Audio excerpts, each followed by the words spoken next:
Hello. आज हम देखने वाले हैं how actually relational algebra works in real time. SQL को हमने परफॉर्म करके देख लिया, बहुत सारी कोर लैंग्वेजेस को परफॉर्म करके देख लिया। रिलेशनल अलजेब्रा एक ऐसा टॉपिक था इन डीबीएमएस सब्जेक्ट जिसको हमने थियोरी समझ के छोड़ दिया था। फैकल्टी ने ये समझाया होगा, बीइंग अ फैकल्टी मैं भी बच्चों को यही समझाती हूँ कि भाई रिलेशनल अलजेब्रा होता है, क्वेरी को परफॉर्म कैसे करना है, वो फाउंडेशन वो प्रोवाइड करता है। बट कभी आपने ये देखा कि रिलेशनल अलजेब्रा एक्चुअली काम करता है कि भी नहीं करता है? नहीं ना। तो आज हम देखने वाले हैं कि भाई जो रिलेशनल अलजेब्रा है वो एक्चुअली काम करेगा कि नहीं करेगा। ठीक है, तो फॉर दैट आपको चले जाना है रिलेशनल अलजेब्रा कैलकुलेटर, जो आपको स्क्रीन पे दिख रहा होगा। ठीक है, चलो अभी यहाँ पे अलग अलग 5 टैब दिख रही है। The very first is relational algebra, जहां पे हम रिलेशनल अलजेब्रा देखने वाले हैं। दूसरा है मल्टी सेट अलजेब्रा, जिसके अंदर हम जॉइंट्स, रीनेम सब यूज करेंगे। Tuple relational calculus, SQL, and last one is group editor. The group editor is most important factor in RELX. ठीक है, अभी इसके अंदर कभी भी तुम लोगों को क्वेरी फायर करनी है तो तुम लोग टेबल तो क्रिएट करोगे ना, वैसे थोड़ी करके जो अपनी क्वेरी होगी उसको फायर कर लोगे, नहीं ना। तो group editor is all about creating a schema into it, right. तो स्कीमा क्रिएट करने के लिए आप क्या करोगे, ऐड न्यू रिलेशन पे जाओगे, यहाँ पे आप डिफाइन करोगे the most use schema which is employ. आपको जो आपको कॉलम्स चाहिए आप यहाँ पे लिख लोगे। ठीक है, यहाँ पे ये जो है उसकी टाइप मतलब डेटा टाइप, इसको यहाँ पे उसको भी बोलना पड़ेगा। ठीक है, आईडी है तो वो नंबर स्टोर करेगा, अगर नेम है तो वो स्ट्रिंग, एज है तो वो नंबर, एंड सैलरी है तो again number. And putting data is totally optional into it, but करेंगे हम। यहाँ पे 1 है, डेटा कैसे मिलेगा फिर चलो ये हो गया शिवानी, एज डाला मैंने 25, I am putting my salary, right. The second one is I am too obsessed with this thing, राहा डाल दिया, her age is 26 and 85,000 salary. ठीक है, आपको क्या करना है, ओके कर देना है। जैसे ओके करोगे यहाँ पे वो बोलेगा कि तूने टेबल तो बना दिया पर डेटाबेस तो तूने बोला ही नहीं। तो यहाँ पे ग्रुप क्रिएट करके हम बोलेंगे कि भाई ये जो डेटाबेस होगा वो एम्प्लॉय नाम का होगा, प्रीव्यू करेंगे। ठीक है, टेबल यहाँ पे शो हो गया।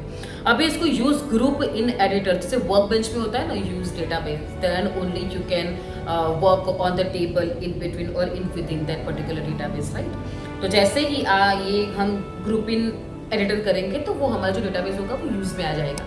चलो हम जंप करते हैं SQL के ऊपर। अभी SQL के मतलब क्या है, स्ट्रक्चर क्वेरी लैंग्वेज, नॉर्मली जो परफॉर्म करते हैं वही यहाँ पे हमको परफॉर्म करना है। ठीक है, यहाँ पे मैं लिखूंगी कि भाई सिलेक्ट करना है किसको, आईडी को सिलेक्ट करना है, नेम को सिलेक्ट करना है, एज को सिलेक्ट करता है, फ्रॉम टेबल का नाम क्या है अपना एम्प्लॉई।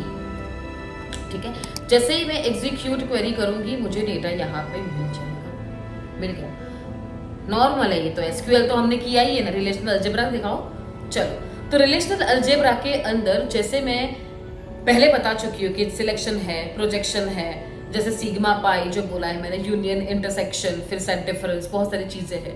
तो जब आपको ये कॉलम्स के ऊपर काम करना है ना, जैसे एम्प्लॉय नाम है, फिर उसका शिवानी राहा है, फिर एम्प्लॉय एज है तो उसकी एज, मतलब पर्टिकुलर अगर कॉलम पे तुम लोगों को काम करना है तब आप यूज करोगे प्रोजेक्शन। ठीक है, फिर आपने अगर बोला कि भाई जिसकी सैलरी 75,000 है उसका डेटा मेरे को निकाल के दो, मतलब वो एक एट्रीब्यूट के ऊपर काम कर रहा है, मतलब वो किसके ऊपर काम कर रहा है, वो टपल के ऊपर काम कर रहा है, तब यूज करोगे आप सिलेक्शन। ठीक है, बता रही हूँ यहाँ पे सीक्वल के अंदर लिखोगे कि भाई सिलेक्ट करना है, क्या मुझे सिलेक्ट करना है, सिलेक्ट नेम फ्रॉम, टेबल का नाम क्या है employee, where ID is equals to 1। Simple, जैसे एग्जीक्यूट करेंगे तो मुझे एक डेटा मिलेगा, जैसे नाम मिल गया। ठीक है, अब मैं जाऊंगी रिलेशनल अलजेब्रा के अंदर। रिलेशनल अलजेब्रा के अंदर मुझे क्या करना है, मुझे क्या सिलेक्ट करना है, नाम को सिलेक्ट करना है। तो मैं क्या करूंगी, प्रोजेक्शन, प्रोजेक्शन है, नेम लिखूंगी यहाँ पे। ठीक है, ये जो नाम है मुझे सिलेक्ट करना है तो मैं क्या लिखूंगी, प्रोजेक्शन नेम,